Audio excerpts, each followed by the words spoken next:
ওরা যখন আয়োজনটা শুরু করলো আমাকে, এরা কিন্তু কথা বলে না, আপনারা খেয়াল করছেন। এই হাফিজ, সোহেল, আলামিন আরেকবার এদেরকে বোমা মারবেন, কথা বলবেন, কিন্তু ওদের না বলা কথায় এত শক্তি, আমি অবাক হয়ে গিয়েছি, স্তম্ভিত হয়ে গিয়েছি। ওরা আমাকে যখন প্রথমে দাওয়াত দিয়েছে, দাওয়াত না অনুমতি আমার কাছে চাইছে যে ভাইজান অনুমতি দেন, নানা আমাকে নানা বলে, আমরা এরকম একটা খেলা মিলাম।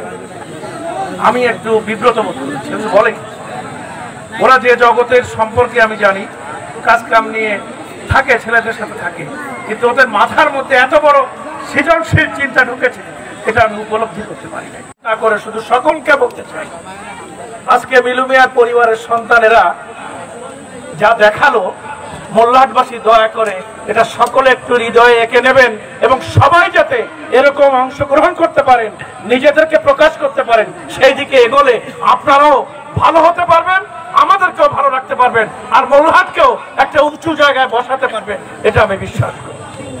আমি আসলে খেলা দেখার থেকে শুনেছি বেশি। মাঝে মাঝে আমাকে একদম মাঠে নামিয়ে দিয়েছে।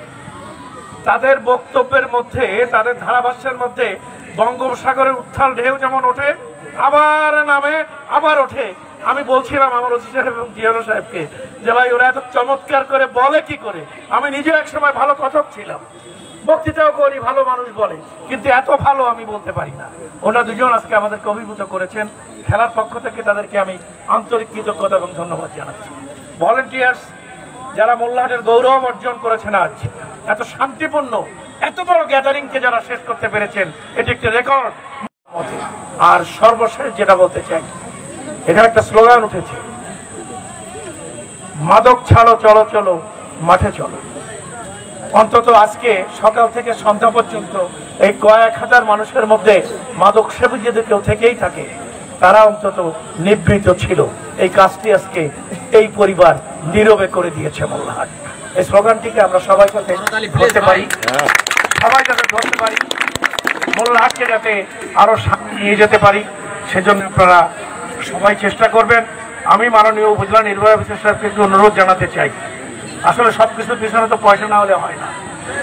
অনুযায়ী তাদের আবেদন মঞ্জুর করে কোনো কিছু বরাদ্দ দিলে এই টিমটি, এই প্রতিষ্ঠানটি উপকৃত হবে এবং তাদের এই যে বিরাট, আমি কথা বাড়াবো না।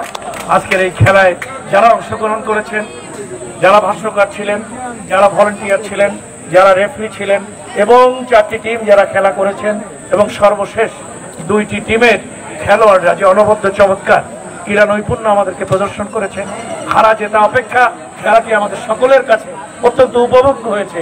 আমরা হৃদয়গ্রাহী করে খেলাটিকে আজকে উপভোগ এবং এখানে বসে দেখেছি। এই জন্য আপনাদের সবাইকে ধন্যবাদ জানিয়ে আছেন, তিনি একটা পরামর্শ দিয়েছেন, আমি লুফে নিয়েছি। আমাদের কলেজের খুব দ্রুততম সময়ের মধ্যে একটি পুনর্মিলন অনুষ্ঠান জাঁকজমকপূর্ণভাবে করতে হবে, যার আর্থিক সহায়তা একটা ভালো অংশ তিনি আমাকে করবেন বলে ওয়াদা করেছেন। আমি আপনাকে চাই আপনি আপনার কলেজের শিক্ষকদেরকে নিয়ে দ্রুত বসে এই ব্যবস্থাটি অ্যারেঞ্জমেন্ট করবেন এবং সেখানে আমি যতটুকু যা করার করে আমরা পুনর্মিলন অনুষ্ঠান করে সমস্ত মোল্লাহাটের সব শ্রেণীর পেশার মানুষকে আমরা এক জায়গায় নিয়ে আসবো এবং সারা দিন ব্যাপী একটি আনন্দ উল্লাস এবং সাংস্কৃতিক অনুষ্ঠান করে আমরা মোল্লাহাটকে আবার জাগিয়ে তোলার চেষ্টা করব। এটি আমাদের সেই মোল্লাহাট যেটি মাদক মুক্ত, এটি আমাদের সেই মোল্লাহাট যেটি রাজনৈতিক সংঘাত মুক্ত, এটি আমাদের সেই মোল্লাহাট যেটি গণতান্ত্রিক অধিকারের সর্বশেষ ভাষায় ঐক্যবদ্ধভাবে কথা বলে, এটি আমাদের সেই মোল্লাহাট যে মোল্লাহাটে আমরা জাত পাত নেশা এবং বিভিন্ন কিছুর বাইরে গিয়ে এক এবং অভিন্নভাবে নিজেরা এক হয়ে থাকতে পারি, এক হয়ে থাকবো। মোল্লাহাট জিন্দাবাদ, মোল্লাহাটবাসী জিন্দাবাদ। খোদা হাফেজ।